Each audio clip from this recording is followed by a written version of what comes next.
Government officials grant mining licenses and say, go dig there, but that mountain has its own spirit, its own master. Then monks come and perform rituals, chanting scriptures to appease it. But the spirit of the mountain does not want its gold to be mined. The gold and minerals beneath the mountain are part of its own body. Taking that gold is like taking part of its body.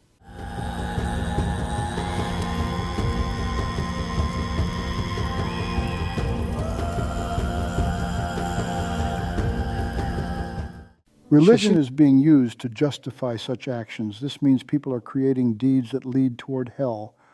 So what has religion become?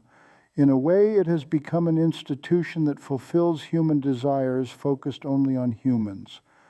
But it should not be only for humans. It should exist for all living organisms. If a human does something wrong, mountains and rivers should be protected. Children should be taught from a young age that such destruction is wrong. That is why in ancient times Mongolians would not even wash themselves directly in a river. They had that level of deep understanding and respect.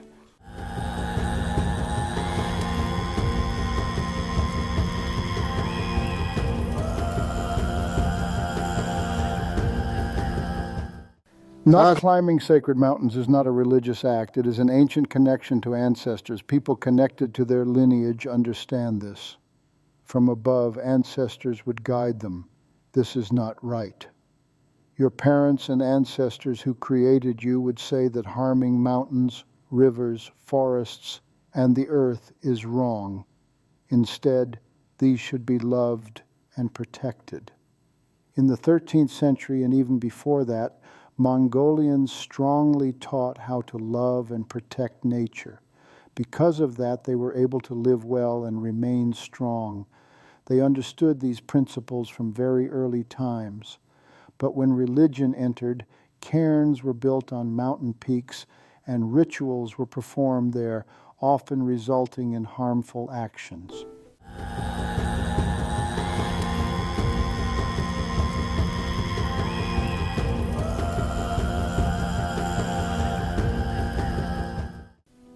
People do not truly know the spirit of the mountain. They pile stones on top, wave flags and scarves, and think that is enough, but this is problematic. Instead, light should be given to the mountain spirit.